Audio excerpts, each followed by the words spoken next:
Gauranga. All glories to Srila Prabhupada. Thank you.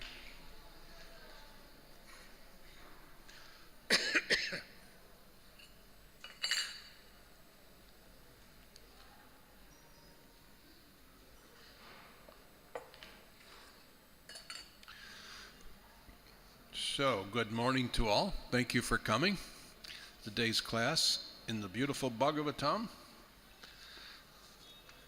9th Canto, 10th chapter,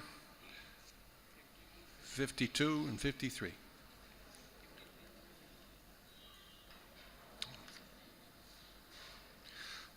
'53 is on the board. So I'll chant and read the verse 52, and then we'll chant together, okay?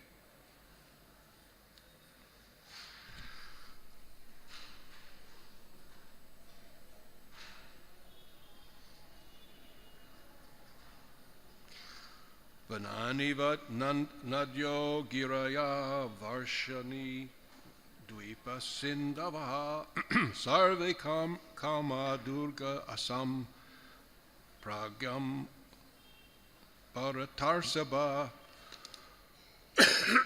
Excuse me. O Maharaj Parikshit, best of the Bharat dynasty, during the reign of Lord Ramchandra, the forest, the rivers, the hills, the mountains, the states, the 7 islands, and the 7 seas were all favorable in supplying the necessities of life for all living beings.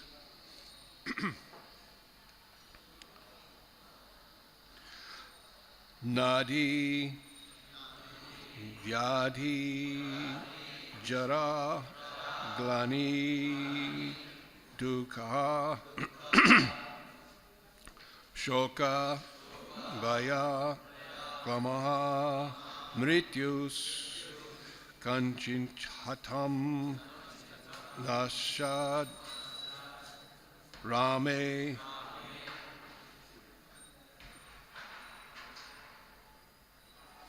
Rajani, Adoksaje, Nadi, Vyadhi, Jaraglani, Dukasoka Baya Klamaha, Mrityus Kanchin Hatam Nashad, Nashid, Mrityus Kanchin Hatam Nashid, Rame Rajyad Hoksaje, Nadi Bayadi Jarad Glani, Duka Soko Baya Klamaha, Mrityus Chanchit Hatam Nashid, Rame Rajan Yadoksaje, Nadi Vyadhi Jaraglani, Tukasoka Baya Klamaha, Mrityus Chanchit Hatam Nashid, Rame Ranjan Yadhokshaje.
Mothers?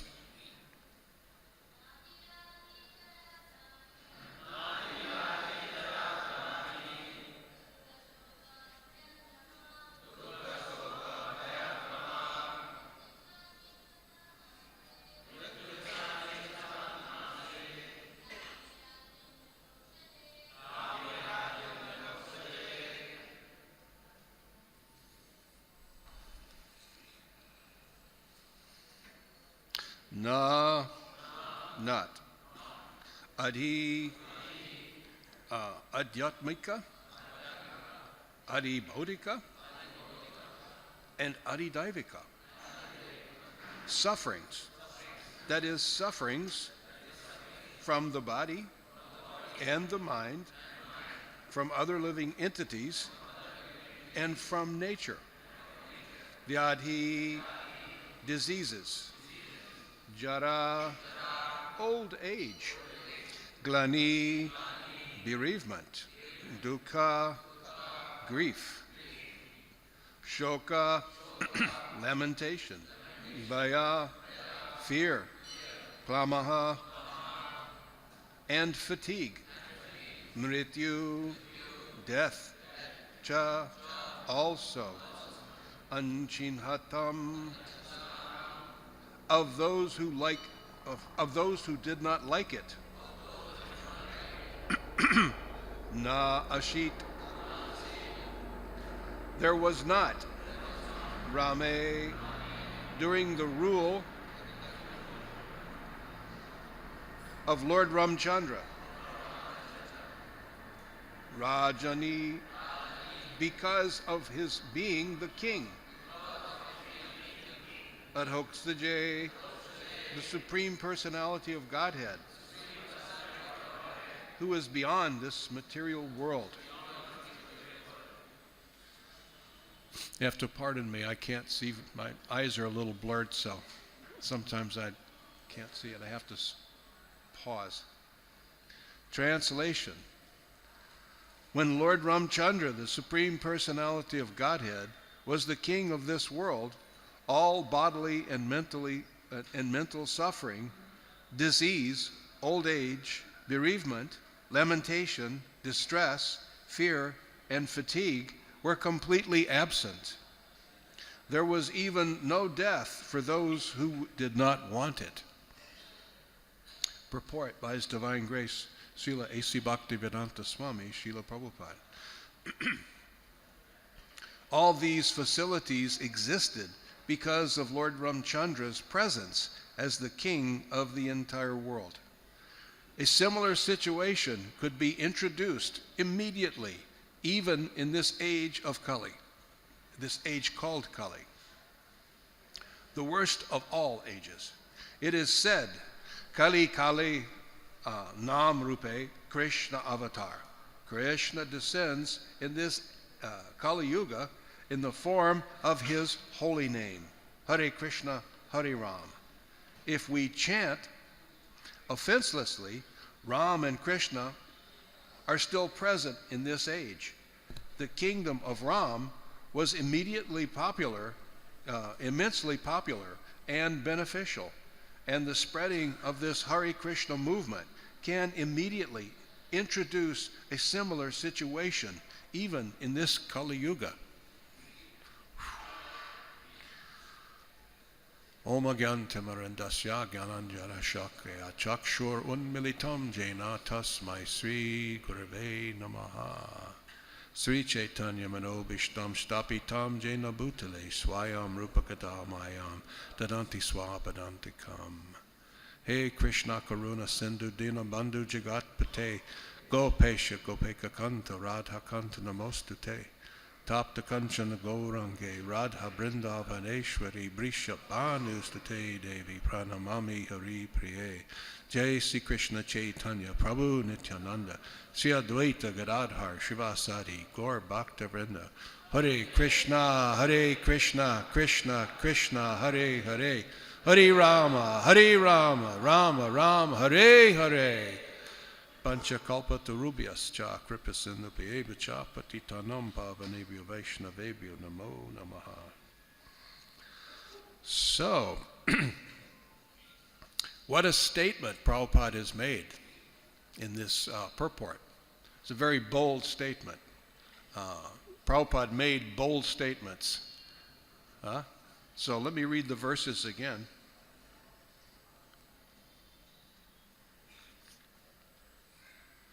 O Maharaj Parikshit, best of the Bharat dynasty, during the reign of Lord Ramchandra, the forest, the rivers, the hills, and the mountains, the states, the 7 islands, and the 7 seas were all favorable in supplying the necessities of life for all living beings. When Lord Ramchandra, the Supreme Personality of Godhead, was the king of this world, all bodily and mental suffering, disease, old age, bereavement, lamentation, distress, fear, and fatigue were completely absent. There was even no death for those who did not want it. So Prabhupada is making this statement in the purport, which is typical of Prabhupada's nature, a bold statement that we can recreate this type of atmosphere right here and right now on this planet and in this age of Kali. So how will this happen? What does this mean? Do we really have faith that we can do this? Do we understand what Prabhupada is saying here? He's saying that if we spread the chanting of Hare Krishna, Krishna Krishna, Hare Hare, Hare Rama, Rama Rama, Hare Hare, then we can reintroduce this atmosphere from the time of Lord Ramchandra. Very similar, he says, very similar. We can have that here and now in this planet. So how does this manifest? What do you think? If we spread the chanting of Hare Krishna, then we'll have a world chanting Hare Krishna, right? So what is the result of chanting Hare Krishna? The result is devotional service.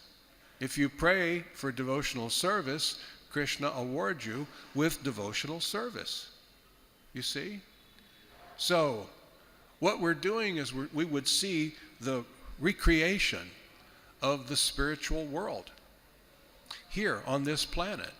If we introduce devotional service and get at least a majority of the people on this planet performing loving devotional service, we would recreate the atmosphere of the spiritual world. Because this is what goes on in the spiritual world. There's constant chanting, praising of Krishna, constant exchange of love in the form of loving devotional service.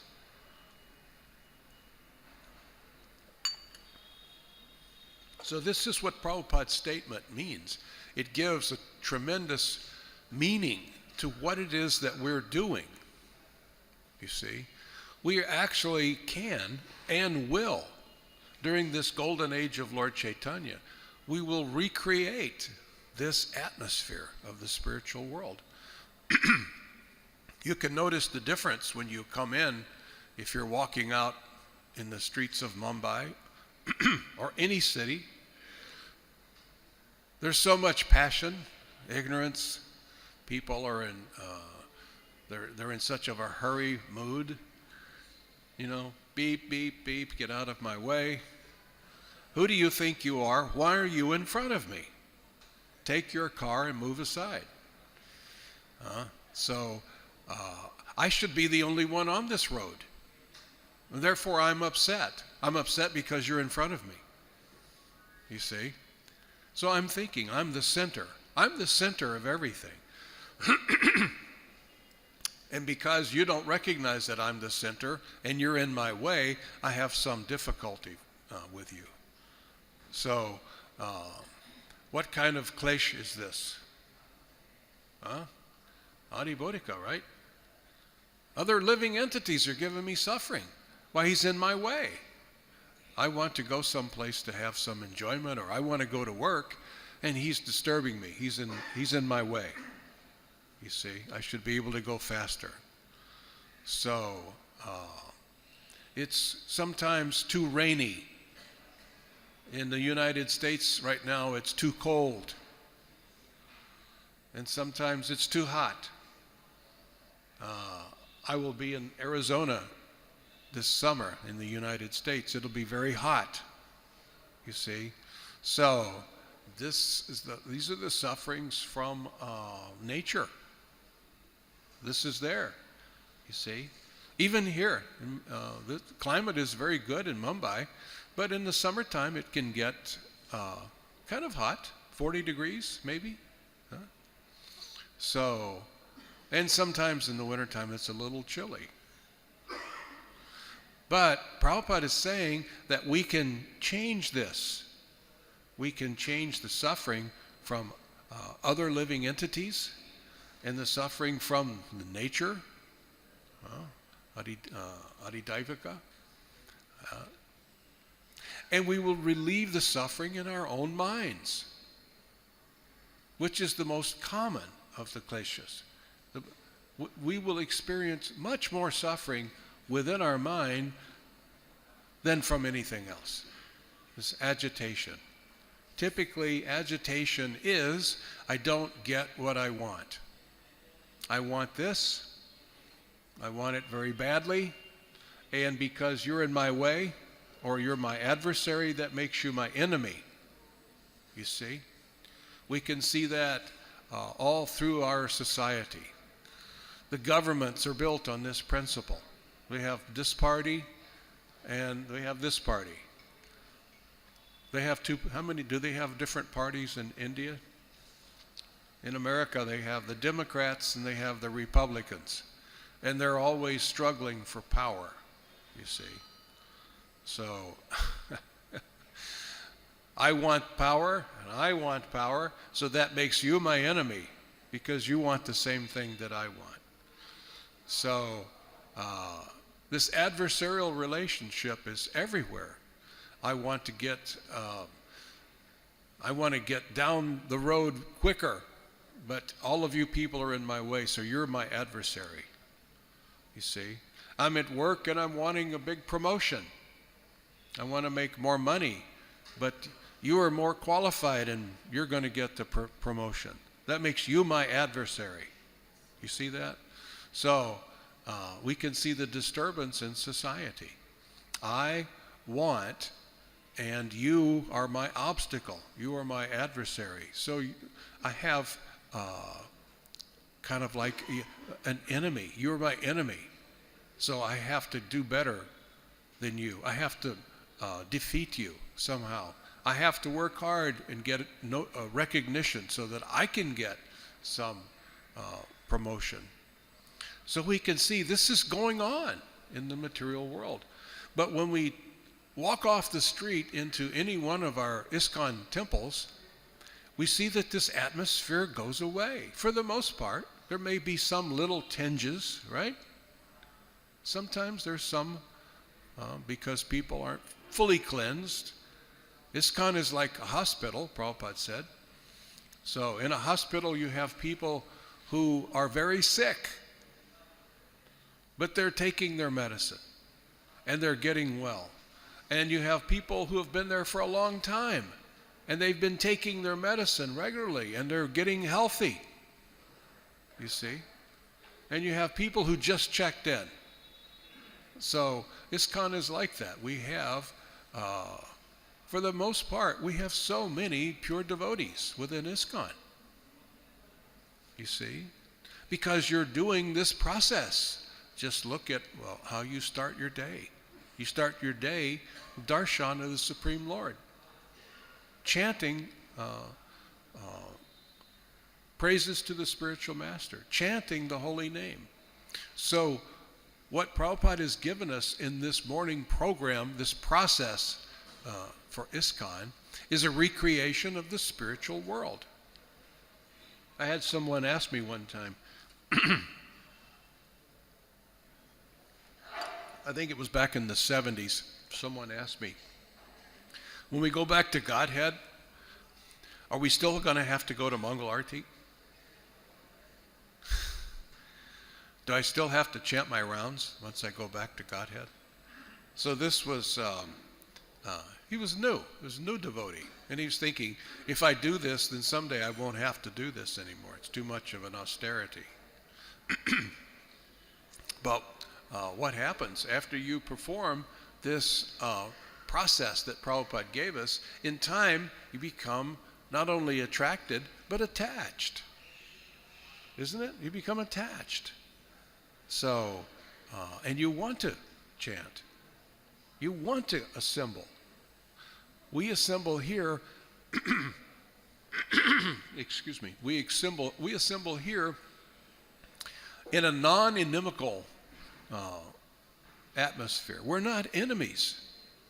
We are friends. We are recreating this spiritual world. We're recreating it here in this temple. In all of our ISKCON centers, it's being recreated. So you can see that if we get enough people to chant Hare Krishna, we can spread this. We can spread this mood. And this planet will change. It will be, as Prabhupada said, it will be similar. Prabhupada said a similar situation could be introduced immediately.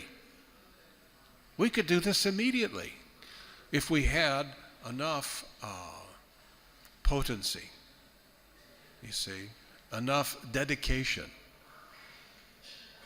enough determination. If we're determined to make everyone we can meet a devotee. So to do that, we have to whatever degree we can, set aside our own goals. You see? What is my goal? My goal is to aid my spiritual master. What is his goal? To make everyone in the world a devotee. You see? So, does that make any sense? We have to set aside our own.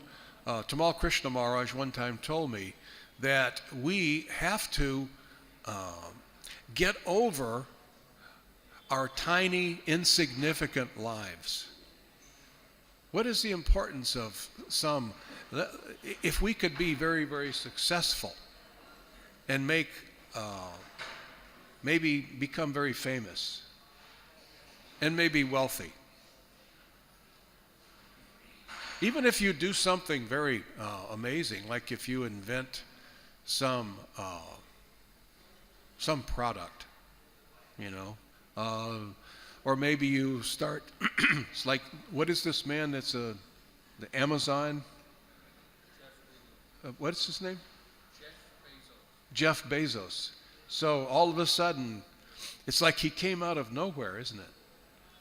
A few years ago, he wasn't there, and now he's like one of the richest men in the world, isn't he? The richest man. He's the richest man in the world. So that's quite amazing, isn't it? He's also about to have the most expensive divorce in history. You know, it's like it's going to cost him $62 billion to divorce his wife. You know, this is, but anyway, even though he's so famous, and he's going to be, he's the richest man in the world, he's going to have the most expensive divorce in the world, he's probably got some of the most expensive cars in the world, and some of the most expensive houses in the world, and he developed this Amazon, but after he dies, how long will people remember? How long will people remember? Someone else will come along and make more money, become more famous, and have an even more expensive divorce. You see? So in a short time after his death, he's not going to be remembered anymore. You see? So even his life is tiny. We may think it's so big because I want a life like that. I would like to have the most expensive house and the most money And I'm entitled to the most expensive divorce too. Why can't I do that? Isn't that success? So we can see our measure of success. Even those who are so fortunate, so intelligent, that they can establish something like Amazon, that took some good thought, I would say, and some luck and some karma. But even though he can do this and excel in such a way, he still can't stay married. He can't live a decent life. He's getting divorced. You see? So even the greatest wealth doesn't isolate you from that type of suffering. You see? Even though he's the richest man in the world, his wife is going to be the richest lady in the world here very soon. But he can't have something that he can give to his children, a good family. He can't do that, you see. More than likely, that was never his goal. His goal was to make money. His goal was to enjoy to the highest level that he possibly can. You see? But in time, he will be forgotten. Even Guru Prasad Swami and I were at the beach in Galveston, Texas, a few years ago. And so it was kind of hot, and we decided, let's go to the store. There's a little store by the beach. We'll go to the store and get some mango nectar or something, something to drink. So we went in to the store, and we're wondering if people are going to know we're devotees, because we're dressed in bathing suits and T-shirts, big hats to keep the sun off. So I said to Maharaj, do you think they're going to recognize us as devotees? And he said, what are you talking about? Of course they're going to know we're something weird, because we've got tilak on and we've got about 1 kilo of wood around our neck and a string across our shoulder. So anyway, we went in, and the lady at the counter, young girl, I decided to give her a book. So I had a Chant and Be Happy with me in the little case that I had. So I said, would you like a book? It's Chant and Be Happy. It's discussion by George Harrison. And I thought that would impress her. And she looked at me and she said, who's George Harrison? And I said, he was one of the Beatles. And she said, what are the Beatles? She thought I was talking about some bugs. And I thought, you don't know who the Beatles are. And so, of course, Maharaj and I both felt very old that we had gone this far. We're so old that we're meeting people that don't remember who the Beatles are or who George Harrison is. So if names like George Harrison and the Beatles can die away in time, what do you think can happen to the richest, the rich people? How significant is your life? You see? You're not one of the Beatles. You're not the richest person in the world. You're not the most famous. You're not going to have the most expensive divorce in the world. You see? So from a material level, your life is very insignificant, isn't it? It's kind of like a little piece of sand on the beach. It's just one of the millions of pieces of sand on the material level. However, spiritually, you have tremendous value. You can actually give the holy name to someone and change their life. Not only that, they may change hundreds of lives from you just giving the holy name to someone, you see. Now, what kind of significance is that? Complete significance, you see. So I often talk with people, they're wondering, they want to see God. They ask me,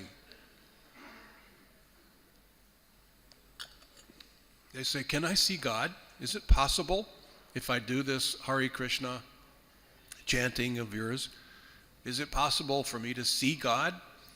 Because all the other religions that I've experienced, they don't let me see God, and I want to see him. And I say, that's very good, and yes, you can see God. But why don't we get concerned about not just what does God look like when I look at him? What does God see when he looks at you? See, that's the question we need to explore. When Krishna looks at you, not your external body, when he looks at you, he sees an eternal associate, right? He doesn't see that you may be rich right now or you may be poor. He doesn't see anything. He sees you, the real you. You see? But we're not convinced of that. We still think, at least a little bit, that we are these bodies. Let's try an experiment. I like to do this wherever I go. Let's try an experiment. Show of hands. How many of you believe you have a soul? Okay. I disagree. If you have a soul, then who is this you that has a soul? You see, we're so convinced that we are these bodies. I think I have a soul. Where do you keep that soul? What pocket do you carry it in? Do you keep it on your key ring? Are you sure you brought it with you? Maybe you left it in your room. You see? So this is our reflex. Oh, I have a soul. Well then, in other words, you are a body that has a soul. Wrong. You're wrong, you see. So we are so conditioned that even though we hear it, we can understand it theoretically. We can understand, oh yes, I am not my body. But then our reflex is that I have a soul, meaning that I'm something other than the soul. I am this body. And as soon as I think like that, I bring myself right down to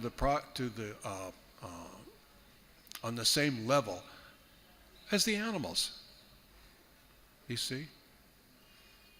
I'm down on that level. So we can lose this consciousness. We can sit and talk hours and hours about, I am not my body. I am the spirit soul. But as soon as we walk out the door, we start to react and act as if we are these bodies. It's tough. We have to work hard because for so many billions and trillions of lifetimes, we have been convinced that we are these bodies. I was this body, now I'm this body, that body, like that. You see? So this Krishna consciousness is an education that you are a soul. You are an eternal soul. You are an eternal associate of the Supreme Godhead. So what do you look like when he sees you, when he looks at you? When he looks at you, his eternal loving associate, what does he see? You see? Probably something very beautiful, huh?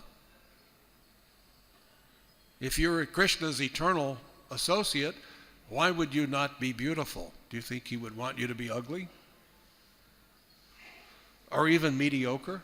Krishna doesn't have to settle for mediocre, Krishna gets the best, right? So that means you are the best. You're empowered to give pleasure to the reservoir of pleasure. This is what you are. It's what you always have been. It's what you always will be. This Krishna consciousness is a process that we can realize this. You are empowered. You see? So we don't have so many difficulties. We don't have as many difficulties as we think. We think, I am this body, so it'll be very difficult for me to get these people to chant Hare Krishna, because I'm one of them. No, see yourself as an empowered living entity, which you are, if you can get past the bodily conception. You are empowered. You become deputized by the Guru. When the Guru accepts you as a disciple, you're deputized, you see. So you're empowered and you're appointed. You spread the holy name, you see. So what is the difficulty? Only us. I don't know. I don't know if I can do it. I don't know if I want to do it. I don't know if I want to do it today. I think maybe I'll go back to school and get a better education so I can make money, you see. I can have faith in the material energy. But it's asking a lot for me to have faith in the spiritual energy, you see. Does that make any sense? So, all we have to do is come to the realization that we can actually do this. We can bring the spiritual world to this planet. How do I know that? Prabhupada says so. How long will it take to do it? Prabhupada says we can do it immediately. What will it take for us to do it immediately? Full dedication and full faith. Full faith. But not just faith.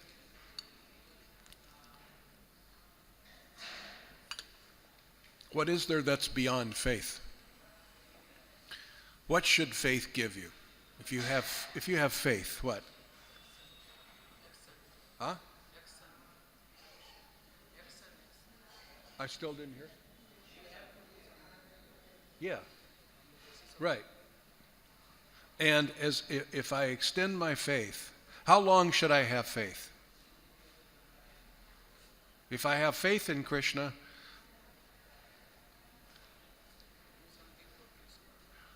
yeah, you do something for Krishna. But I'm having faith. Faith doesn't last forever. It shouldn't. Faith should take you someplace. Faith should take you to knowing.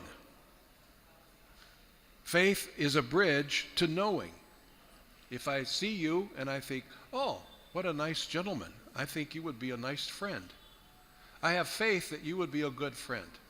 After some time, I'll know, right? So what happened to the faith? The faith is gone. Faith is replaced by knowing. So our faith in God is the same. We have faith in God. We have faith in Guru. But that faith goes away because we get knowing. We have faith that we can spread this movement all over the world. In the beginning, when there was just a few devotees, Prabhupada still had this big image. He had this big picture of how this was going to turn out. You see, he knew it was going to happen. And some of us got some faith that it was going to happen. And as we saw things start to grow on such an incredible level, we started to know, hey, this is real. Why, I think we can take this all over the world. You see? But at one time, it really didn't look like it would go all over the world. You see what I mean? Mother Malati was telling me this story about they were on a morning walk back in the very early days, and there was she was on a morning walk with Srila Prabhupada and some Indian professor. And so the Indian professor asked Prabhupada, are there any pure devotees outside of ISKCON? Let's see, are you the only pure devotee? Are you the only pure devotee in the world? And Prabhupada turned to him, I think it was Umapati, and he said, how many of us are there now? Umapati said, 35. So there were 35 total devotees at that time. And Prabhupada said, yes, there are 35 other pure devotees in this world. You see, Prabhupada could see it. You know, he knew you are an empowered entity, an eternal entity, an eternal loving associate of the Supreme Godhead. You are empowered by your very nature to give pleasure to this source of pleasure. This is what you are. That's your function. As a soul, that's your function, to give pleasure to the Supreme Lord. When you're not doing that, when you're not giving pleasure through loving service to the Supreme Lord, you are malfunctioning.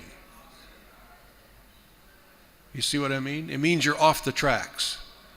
You're doing something that you're not designed to do. It means you're broken. And whatever it is that you're doing other than your original eternal function is simply nonsense. And no one will ever remember it. They may remember it for a while, but it's all nonsense. It's all temporary nonsense.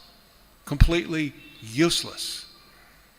But if we back up and see a bigger picture of just who and what you are and what is your contribution, well, then you are empowered, right? You are empowered. So we have to accept this empowerment and act on it. You see? Sometimes Prabhupada would say, go start a temple. You know? There's no temple there. I remember in 1973, I said, well, I don't live in a town where there's a temple. Oh, poor me. And Vishnu John Swami said, so start a temple. Start a temple. Just do it. Don't think about it. Just do it. Because if you think about it, you'll think, oh, that's so hard. Well, I don't know if I can do that. So I just start a temple in your house. So I bought some deities, I bought some Gaura-Nitai deities and made a temple room and started to chant and distribute some books. And before long, the place filled up with people. They were coming. And they started to chant. And they became devotees. You know, that was 46 years ago. And now many of those people are still devotees today. And so are their children. And so are their grandchildren. And it's because I didn't take the time to think and reason. Do you think I can do this? You know, could be a big waste of time, you know. Buy deities, put them in my house, and you see. No, but you are empowered. You can do this. You see, you're not this weak body. You do not have the limitations of a human body. You don't have that. As an eternal soul, part and parcel of Krishna, what are your limitations? None. You have no limitations. Prabhupada knew that and acted that way. That's why he made a statement like that. Why would he make a statement like this? This is bold. He knows the world is going to read this, but he can back it up. You see? So I think maybe I should pause, see if there are any questions or comments, criticisms, chastisements.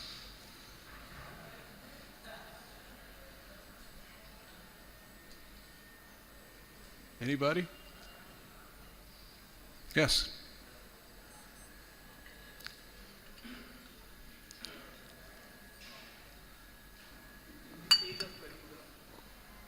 Hare Krishna Maharaj. In this age of Kali Yuga, is it possible to conquer the death with the help of Harinam? Is it possible to what? Conquer the death with the help of Harinam? Why would you want to conquer death? You've already conquered death. How can death affect you? You're an eternal soul. You can't be diseased. You can't be punctured, burned, withered. You can conquer death if you get off the bodily concept. So what happens if I'm determined to do my service? If I'm determined to do my service for Srila Prabhupada, he's told me what to do. Preach. Speak. So, if I burn out this body, then I'm just going to have to get another one to continue that service, right? So, or whatever, you know. Prabhupada and Krishna may decide, maybe you can come back to Godhead, or maybe not. Maybe you just continue your service. So here's a new body, you see. So if we can think on the soul level, we've already conquered death. We burn out a body. We've done that billions of times.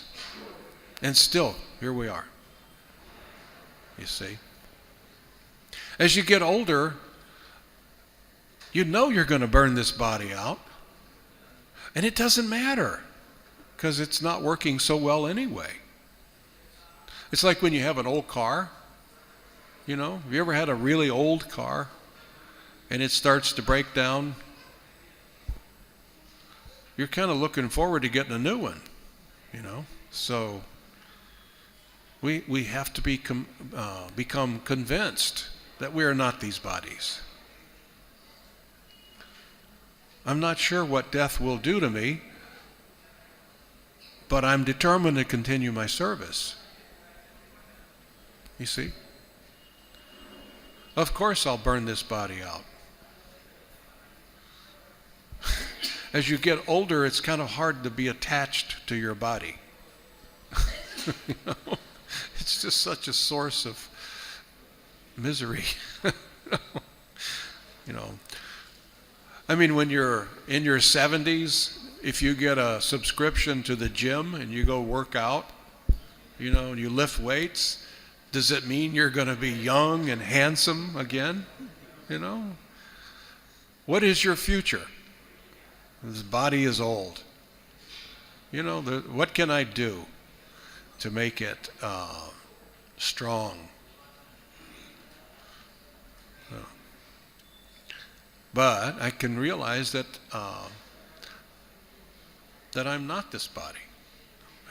And my service will go on regardless, whether I have this body or not. What arrangement will be made for that? I don't know. Does that make any sense? It says here, in the age of Lord Ramchandra, that people didn't have to leave their bodies unless they wanted to. So in other words, where Lord Ram was, the spiritual world had kind of descended. See? There's no birth, death, there's no disease, there's no old age. So this is what Prabhupada is talking about. We can recreate this atmosphere by recreating the spiritual world here on earth. And we do that by giving the holy name. The holy name results in devotional service. If I perform devotional service, sooner or later I'll realize who I really am as a soul. I'll realize my eternal relationship with the Supreme Godhead. You see? That's like living in Golok Vrindavan. You see?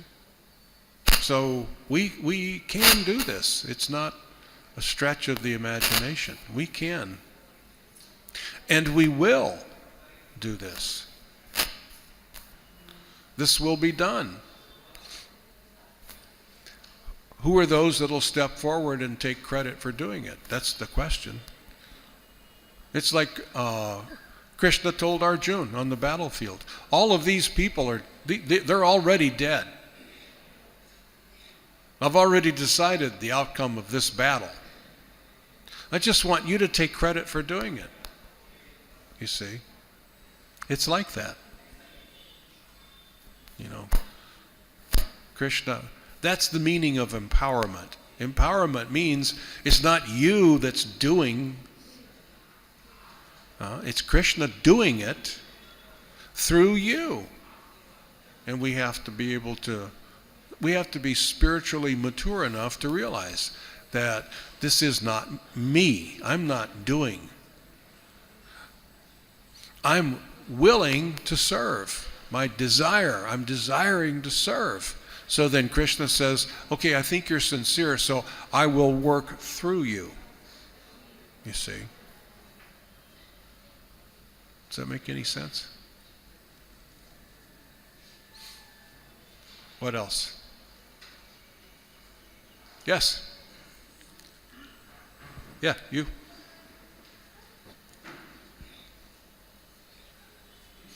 प्रभु जी दंडोत प्रणाम।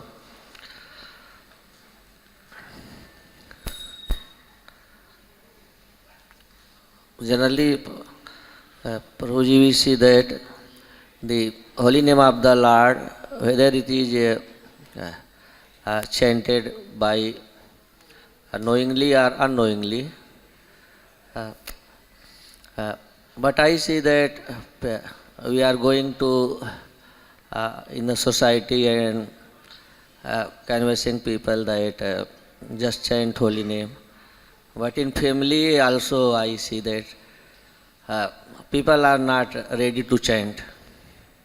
So how to surrender, and there is also described that to surrender Lord Krishna. So how I think that I can surrender? Please tell. First we have to get close enough. You see, if you get close enough to Krishna, his attraction will suck you right in. So, how do we get close to Krishna? You're going to need some help. If you wanted to go see the Prime Minister of India, could you just go walking up and knock on his door? Hey, Modi, you got a minute? Let's chat. No, you need some help, right? You need to know somebody who knows somebody who knows somebody that can get you audience. So, Krishna's like that too. It's called find his devotees. You see? You find his representatives. They know somebody who knows somebody who can become your guru. You see? And he can get you in to see Krishna. So, associating with the devotees in a loving exchange. And we get pulled in. It's not that we have to, in the beginning people think a lot of times that I have to give up something to surrender. You see? That's surrender without love. It's like when there's a war, one country may surrender, you see, because I've sent so many soldiers and so many bombs, I've destroyed your country. So they say, we'll surrender if you'll stop killing us. So surrender doesn't have a good connotation, does it? Somebody's punching you in the nose and you say, oh, please stop, I surrender. So I want you to stop hurting me. But in a loving arrangement, surrender is sweet. That's what lovers do. They surrender to each other. I want to serve you. And the lover says, no, I want to serve you. You see?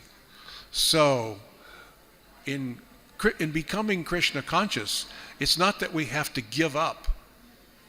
We just have to start practicing this loving devotional service to Krishna. And then these things fall away. Prabhupada, that's what Prabhupada taught us. These anarthas, they fall away. They're not attractive, you see. So surrender is getting close enough and performing the activities, associating with the devotees. And you'll surrender without even knowing it. It's the sweetest thing to do, isn't it? You see? Does that answer your question? Does that answer? So associate. Yes, Prabhu.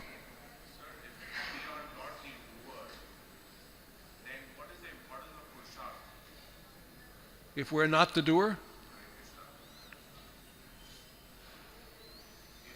Hare Krishna, if we are not the doer, if everything happens by the grace of Almighty, He decides what will happen next, what is the importance of Purusharth? I could just keep quiet and let the things happen in its flow.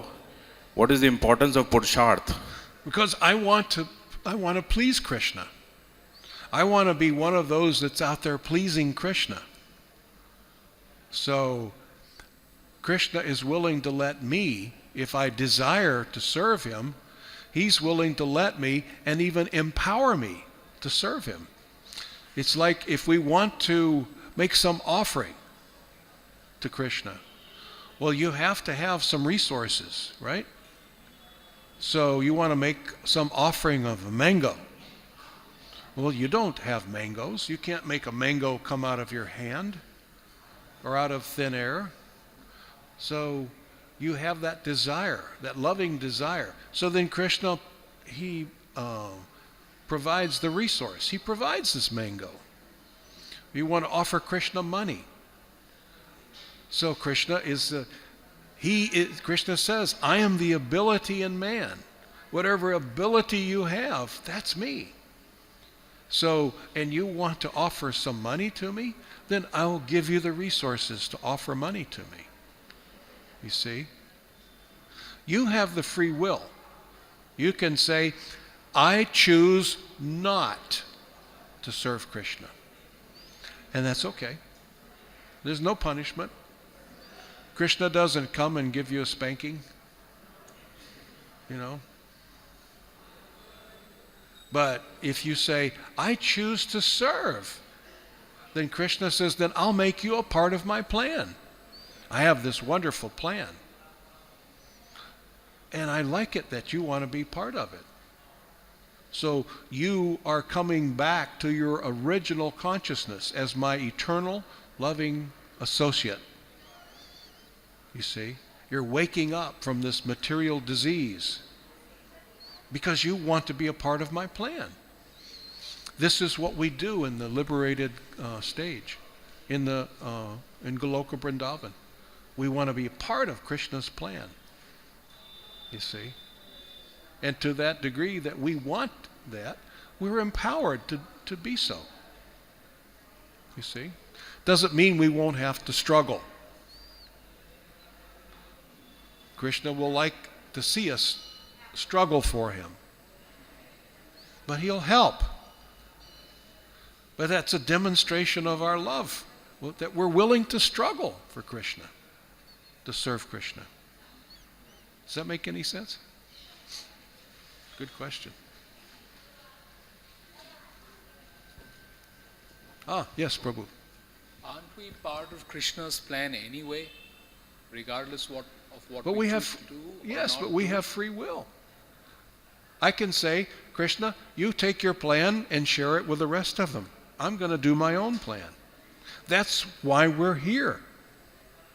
I chose to not be part of Krishna's plan. I want my own plan. So I had to come to this material world. But isn't that also part of Krishna's plan, that I have my own plan? He doesn't want you to have a plan separate from his, but he gives you the right to want to. You see? In other words, we are wired in such a way, as souls, we're wired in such a way that we can make a mistake. Now, why would Krishna make us flawed in that way? He gives you free will and the ability to make a mistake. And that means that you're not a robot, you see. If you couldn't make a mistake, then you would have never left the spiritual world, you see. And that would make the relationship like more robotic. You see what I mean? You would be programmed to serve. Well, that's not loving exchange, but you have this free will. And sometimes you don't always make the right decision because we decided, I think I'm going to go and do my own thing. Even we see as we travel around people that are trying to get some spiritual life. A lot of times I ask them, what is your spiritual practice? Are you Buddhist, Christian, Jew? Oh, I do my own thing. Have you heard that? People say, oh, I do my own thing. Oh, so in other words, you pulled a religion out of your sleeve. You figured out how to get back to the Supreme Godhead on your own. Wow. Well, that's just stupid. Right? So you made a mistake. You've created your own religion, and you think it'll take you to some whatever. You see what I mean? So we can do dumb things. So, but it's not Krishna's desire that we leave him or that we stop serving him and start trying to serve ourselves. It's not what he wants. But he finds it very interesting that you want to leave and go on this journey trying to satisfy yourself. So interesting that he comes along with us as Super Soul, just to observe. You see? And he gives us opportunities to come back. He's always giving us an opportunity. But it's not that he wants us to do this. He's not upset. He's not angry that we did choose to leave. Because in the scope of eternity, it's only a short time that we're gone. You see? I mean, even if we're here for 100 billion years, in the scope of eternity, that's not even a nanosecond. So it's basically just a brief thought. This whole trip through the material world is just a brief thought to us. You see? In the spiritual world. In eternity. You see? Does that make any sense? So it's not that Krishna wants us to do this, but we have done it. We're here. And we've put ourselves in the center of our universe. Krishna was the center of our universe, but now I'm the center. And it's like if we take a picture of this room, take a nice photo, and then when we pass the photo around, who's the first person you look for? Your center of your universe. None of these other people are that important. The picture is coming around. I know I'm in it. Where am I? Does the photo make me look fat? Am I blinking? You know, it's all about me. And so that's where we are. We're in this material world, and it's all about me and what I can enjoy, what I can get. And as we become devotees, it starts to become more and more about Krishna. You see? Does he want us to be fallen in this material world? No. He'd rather we stay there with him. But he finds it very interesting. And he comes along as super soul to observe. You were that dear to him. You know, this relationship that we have with Krishna is really deep. He's in love. It's us that are having the problem. We've forgotten. But he's still in love. You see? No matter what we're doing, what nonsense we may get into, he's still with us. He's waiting for us to take that thought, you know, oh, I want to find you. And then, bang. You think you have that desire. Oh, I want to find you, Krishna. Bang. Here's a book. Here's a devotee. Here's a temple. Take this mantra. Take this prasadam. You see? Does that make any sense? I'm just trying to reconcile a statement which is often made that not a blade of grass moves without the will of Krishna. And if that is so, how does one reconcile what we just heard? The free will and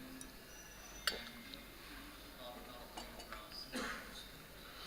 Right, but it doesn't mean that we're forced to move. The only thing that can force us to act is lust, my intense desire. Krishna says that in Bhagavad Gita, 3rd chapter, I think, 36, 37th verse. Arjuna says, what is it that sometimes we act as if forced to act? Krishna says, oh, that is lust only, Arjuna, which is your enemy. Your lust for you. So, if we take lust and point it in a different direction, it becomes our savior. My lust to please Krishna instead of my lust to please me. If I turn it, it's like you have a gun. If I turn it towards the thief, it's helpful. But if I turn it towards me, it's not. If I point my lust towards Krishna, to serving Krishna, then I'm liberated. But if I turn my lust towards me, satisfying me, I'm just digging in deeper in the material world. So, Krishna may approve of this activity. Yes, I'll let you do it, but it's not what I want you to do. You see? I'm not wanting you to do these heinous activities, but I will condone it because I have to let you have free will. If you don't have free will, then love has no meaning. Right? If I don't have the right to not love you, then I'm forced to love. So I'm a prisoner. Well, what kind of relationship is that? Krishna doesn't need that tainted, cheap love. He doesn't have to force. He's Krishna. He's the all-attractive, you see. So he's not going to force. So not a blade of grass moves without his will. That doesn't mean he planned it, but he'll condone it. I'll let that happen. You see. I'll let you do what it is that you want to do. And I'll come along to watch. Wouldn't that be an abetment if he allows me to do something which I ought not to do? Would he be abetting something which is... No. If he wouldn't allow you, then you would be a slave. Where's the love in that? You see? He has to let you. He has to let you have free will. And then when you finally turn that free will towards him, Krishna, all I want is you, oh, then it's all sweet. You see? All right, I think I'm going over. Do I have time for one more? Yeah. All right, let's do it. One more.